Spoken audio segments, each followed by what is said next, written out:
दर्शक बंधु ए दृश्य को देखंतु ग्रामवासी माने सबु रास्ता उपरे बसिछंती आउ जने युवक को मध्य बसाइछंती। तबे एई युवक जनक हेउछंती जने विद्युत तार चोर बारंबार विद्युत खुंटरू तार चोरी करि नेउथबारु ग्रामवासी माने अंधार रे रही कलबल हेउछंती।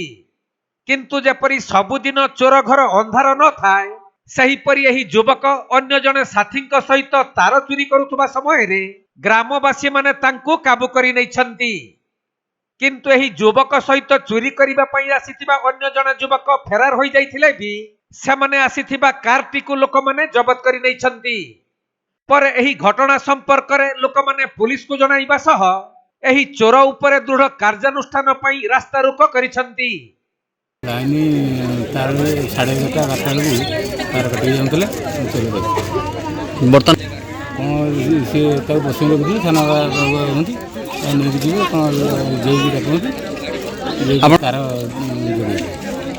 जाम काटिले मसे काटिदे आज काली रात काटिदे धरा पड़े तार अच्छी तार गाड़ी लोक कौन तार भिड़ा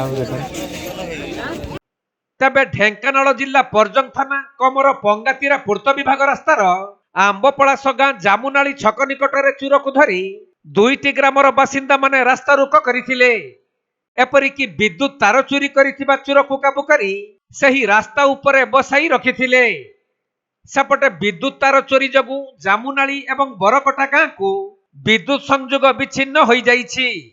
गतकाली विलंबित रातिरे चोर माने विद्युत तार चोरी करिबा को आसीथिबा बेले माड़ी बसिथिले ग्रामवासी।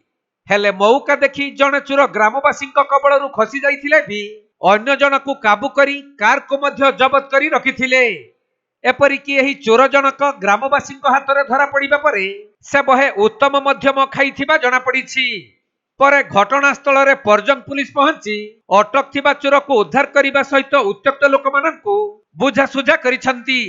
कौन पाई आज रास्ता रोको करछंती? रास्ता में एथि पई रास्ता रोको करछु बाहर बार हम गाहर लाइन चोरी हे जाउची आ मासे हेला नै अंधार हे पड़िछु तापर छुआ मानकर स्कूल रो जो पाठ पढ़ा असुविधा होची आज टू दशम श्रेणी मान छुआंकर पाठ पढ़ा किंतु अंधार केमिति छुआंकर पाठ पढ़ा हो सेथि पई हम जाई रास्ता रोको धरिछु आज राती 12टा रे। चोर को धइले कोन करथला केमति केमती कौन करथिला एठे जो कोठी कोठी लाइन तार गुडा को काटी कि नेउथिले सेता के जन चोर को धरछन गुटा चोर को धरछन के ओते दौड़ी के पड़े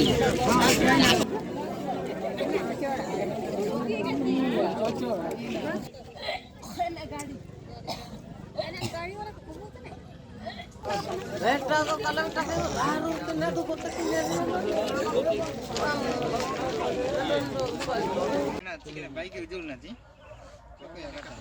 ढेंकानाल जिल्लारू असीम अमिताभ सतपथी रिपोर्ट कोणार्क लाइव।